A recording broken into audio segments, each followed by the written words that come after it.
Espíritu Santo, fuente de luz, ilumínanos. Salmo 69. Del maestro de coro, según la melodía de los lirios, de David. Sálvame, Dios mío, porque el agua me llega a la garganta. Estoy hundido en el fango del abismo y no puedo hacer pie. He caído en las aguas profundas y me arrastra la corriente. Estoy exhausto de tanto gritar y mi garganta se ha enronquecido. Se me ha nublado la vista de tanto esperar a mi Dios. Más numerosos que los cabellos de mi cabeza son los que me odian sin motivo, más fuertes que mis huesos, los que me atacan sin razón. Y hasta tengo que devolver lo que yo no he robado. Dios mío, tú conoces mi necedad, no se te ocultan mis ofensas. Que no queden defraudados por mi culpa los que esperan en ti, Señor del universo. Que no queden humillados por mi causa los que te buscan, Dios de Israel. Por ti he soportado afrentas, y la vergüenza cubrió mi rostro. Me convertí en un extraño para mis hermanos. Fui un extranjero para los hijos de mi madre, porque el celo de tu casa me devora, y caen sobre mí los ultrajes de los que te agravian. Cuando aflijo mi alma con ayunos, aprovechan para insultarme. Cuando me visto de penitente, soy para ellos un motivo de risa. Los que están a la puerta murmuran contra mí, y los bebedores me hacen burla con sus cantos. Pero mi oración sube hasta ti, Señor. En el momento favorable, respóndeme, Dios mío, por tu gran amor. Sálvame por tu fidelidad. Sácame del lodo para que no me hunda. Líbrame de los que me odian y de las aguas profundas. Que no me arrastre la corriente, que no me trague el abismo, que el pozo no se cierre sobre mí. Respóndeme, Señor, por tu bondad y tu amor. Por tu gran compasión, vuélvete a mí. No te ocultes el rostro a tu servidor. Respóndeme pronto, porque estoy en peligro. Acércate a mí y rescátame. Líbrame de mis enemigos. Tú conoces mi afrenta, mi vergüenza y mi deshonra. Todos mis enemigos están ante ti. La vergüenza me destroza el corazón, y no tengo remedio. Espero compasión y no la encuentro. En vano busco un consuelo. Pusieron veneno en mi comida, y cuando tuve sed me dieron vinagre. Que su mesa se convierta en una trampa, y sus manjares en un lazo. Que se nuble su vista y no vean, y sus espaldas se queden sin fuerza. Descarga sobre ellos tu indignación, que los alcance el ardor de tu enojo. Que sus poblados se queden desiertos, y nadie habite en sus carpas. Porque persiguen al que tú has castigado, y aumentan los dolores del que tú has herido. Impútales una culpa tras otra. No los declares inocentes. Bórralos del libro de la vida, que no sean inscritos con los justos. Yo soy un pobre desdichado, Dios mío, que tu ayuda me proteja. Así alabaré con cantos el nombre de Dios, y proclamaré su grandeza dando gracias. Esto agradará al Señor más que un toro, más que un ovillo con cuernos y pezuñas. Que lo vean los humildes y se alegren, que vivan los que buscan a Dios, porque el Señor escucha a los pobres y no desprecia a sus cautivos. Que lo alaben el cielo, la tierra y el mar, y todos los seres que se mueven en ellos, porque Dios salvará a Sión y volverá a edificar las ciudades de Judá. El linaje de sus servidores la tendrá como herencia, y los que aman su nombre morarán en ella. 365 días al encuentro con la palabra de Dios. Día 108. Del segundo libro de Samuel, capítulo 11. Al comienzo del año, en la época en que los reyes salen de campaña, David envió a Joab con sus servidores y todo Israel, y ellos arrasaron a los amonitas y sitiaron Rabá. Mientras tanto, David permanecía en Jerusalén. Una tarde, después que se levantó de la siesta, David se puso a caminar por la azotea del palacio real, y desde allí vio a una mujer que se estaba bañando. La mujer era muy hermosa. David mandó a averiguar quién era esa mujer, y le dijeron: «Pero si es Betsabé, hija de Eliam, la mujer de Urías, elitita». Entonces David mandó unos mensajeros para que se la trajeran. La mujer vino, y David se acostó con ella, que acababa de purificarse de su menstruación. Después, ella volvió a su casa. La mujer quedó embarazada, y envió a David este mensaje: «Estoy embarazada». Entonces David mandó decir a Joab: «Envíame a Urías, elitita». Joab se lo envió. Y cuando Urías se presentó ante el rey, David le preguntó cómo estaban Joab y la tropa, y cómo iba la guerra. Luego David dijo a Urías: «Baja a tu casa y lávate los pies». Urías salió de la casa del rey, y le mandaron detrás un obsequio de la mesa real.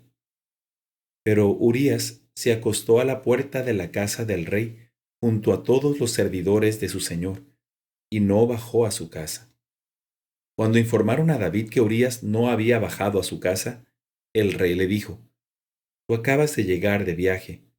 ¿Por qué no has bajado a tu casa?». Urías respondió a David: «El arca, Israel y Judá viven en tiendas de campaña.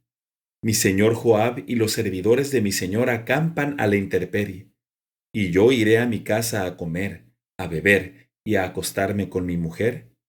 Por la vida del Señor y por tu propia vida, nunca haré una cosa así». David dijo entonces a Urías: «Quédate aquí todavía hoy, y mañana te dejaré partir». Urías se quedó en Jerusalén aquel día y el día siguiente. David lo invitó a comer y a beber en su presencia y lo embriagó. A la noche, Urías salió y se acostó junto a los servidores de su señor, pero no bajó a su casa. A la mañana siguiente, David escribió una carta a Joab y se la mandó por intermedio de Urías.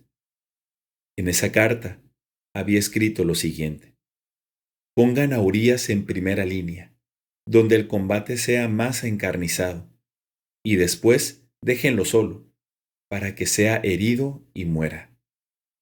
Joab, que tenía cercada la ciudad, puso a Urías en el sitio donde sabía que estaban los soldados más aguerridos. Los hombres de la ciudad hicieron una salida y atacaron a Joab.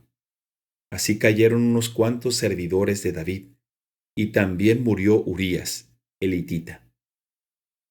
Joab envió a David el parte de batalla, y dio esta orden al mensajero: «Cuando termines de comunicar al rey el parte de batalla, si él se enfurece y te dice: ¿por qué se acercaron tanto a la ciudad para librar combate? ¿No sabían que arrojan proyectiles desde lo alto de la muralla? ¿Quién hirió mortalmente a Abimelech, hijo de Yerubal?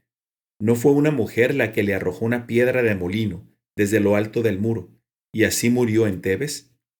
¿Por qué se acercaron tanto a la muralla?».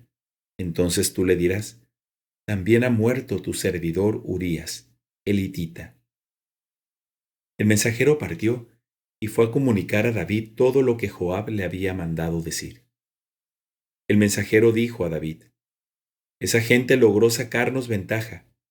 Hicieron una salida contra nosotros en campo raso, pero lo hicimos retroceder hasta la entrada de la ciudad.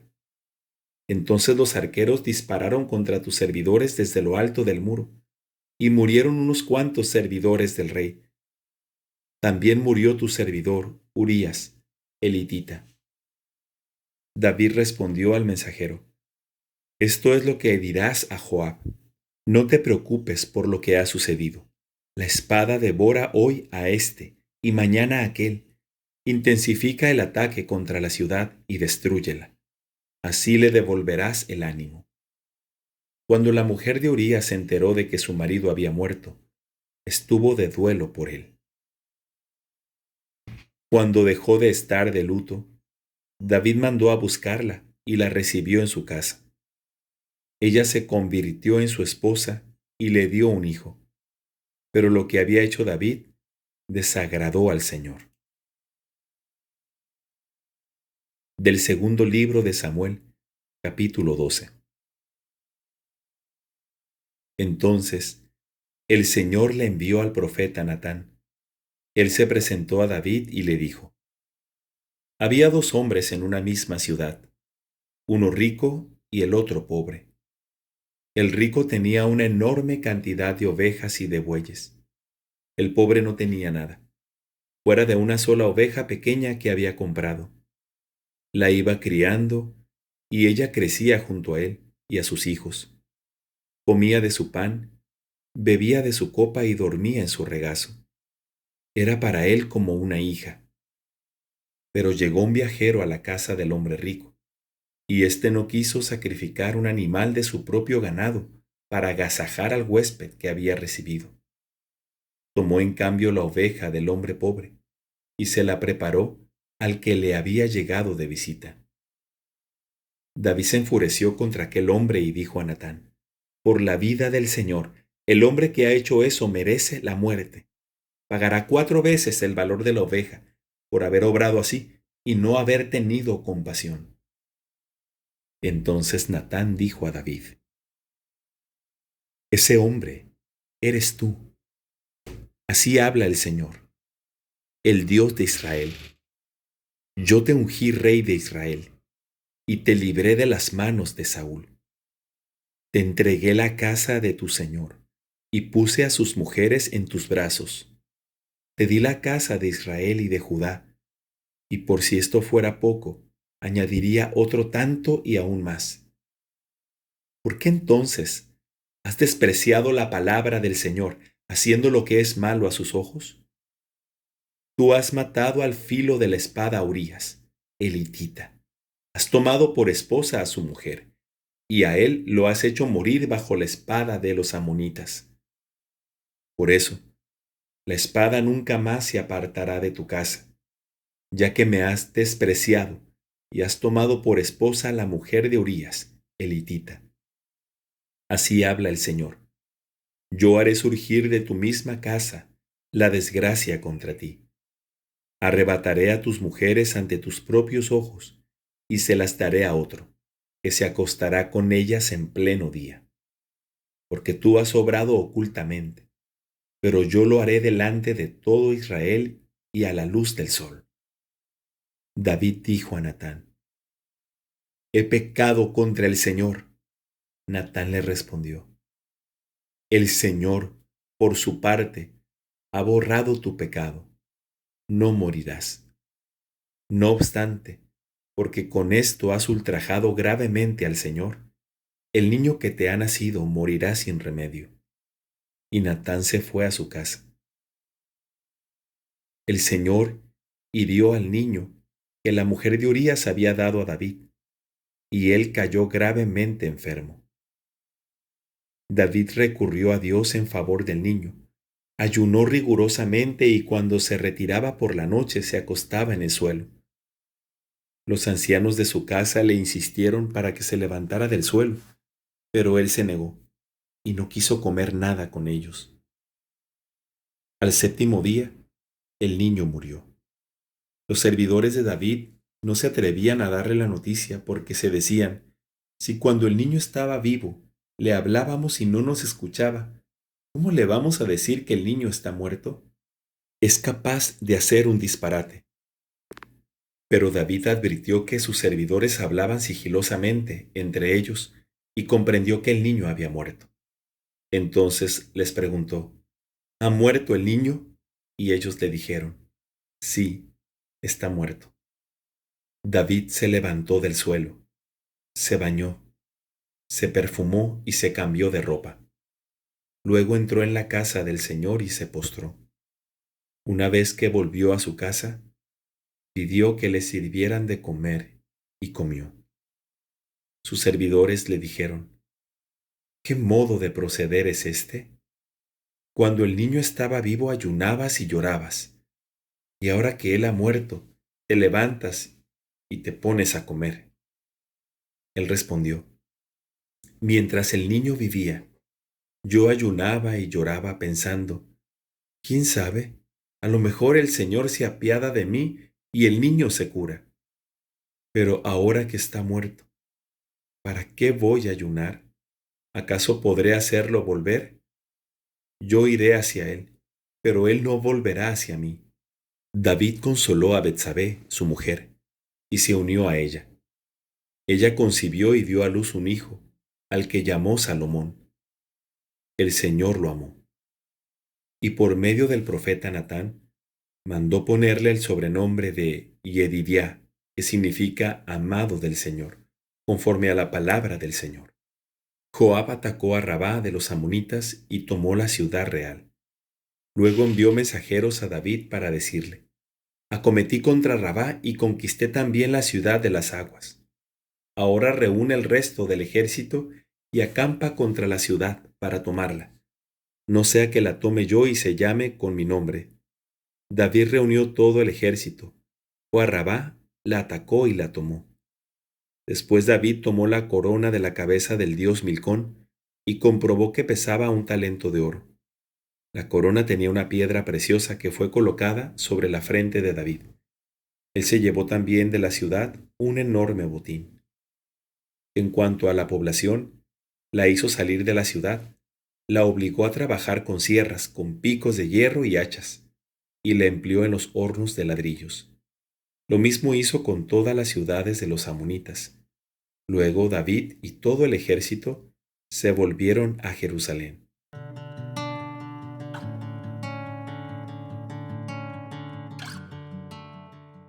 Del libro del Eclesiástico, capítulo 27.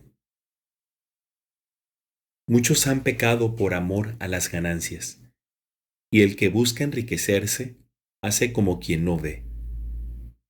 Entre la juntura de las piedras se clava la estaca, y entre la compra y la venta se desliza el pecado. El que no se aferra resueltamente al temor del Señor, verá muy pronto su casa en ruinas. Cuando se zarandea la criba, quedan los residuos. Así los desechos de un hombre aparecen en sus palabras. El horno pone a prueba los vasos del alfarero, y la prueba del hombre está en su conversación. El árbol bien cultivado se manifiesta en sus frutos. Así, la palabra expresa la índole de cada uno. No elogies a nadie antes de oírlo razonar, porque allí es donde se prueban los hombres. Si buscas la justicia, la alcanzarás, y te revestirás de ella como de una túnica gloriosa. Los pájaros buscan la compañía de sus semejantes, y la verdad retorna a aquellos que la practican. El león está al acecho de su presa, y el pecado de los que practican la injusticia.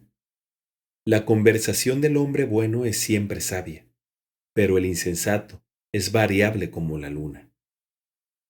Mide tu tiempo cuando estés entre los necios, pero quédate largo rato entre la gente de criterio. La conversación de los necios es odiosa y solo les causa gracia el vicio desenfrenado. Los que juran constantemente hacen erizar los cabellos, y cuando discuten hay que taparse los oídos. Las disputas de los orgullosos hacen correr la sangre, y es lamentable escuchar sus invectivas. El que revela los secretos hace que le pierdan la confianza, y no encontrará jamás un amigo íntimo. Sea afectuoso y confiado con tu amigo, pero si has revelado sus secretos, no corras tras él. Porque como el asesino destruye a su víctima, así has destruido la amistad de tu prójimo. Como un pájaro que has dejado escapar de tu mano, así has perdido a tu amigo, y ya no lo recobrarás. No corras detrás de él, porque está muy lejos. Huyó como una gacela de la red. Porque una herida puede ser vendada, y para la injuria puede haber reconciliación. pero el que revela los secretos nada puede esperar. Algo malo trama el que guiña un ojo, y nadie logrará disuadirlo. Delante de tus ojos, su boca es toda dulzura, y se extasía con tus palabras, pero por detrás cambia de lenguaje, y tiende una trampa con tus mismas palabras. Yo detesto muchas cosas, pero más que nada a él, y el Señor también lo detesta. En el pecado, el castigo.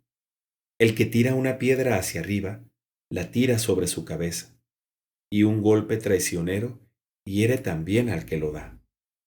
El que cava una fosa caerá en ella, y el que tiende una red quedará enredado.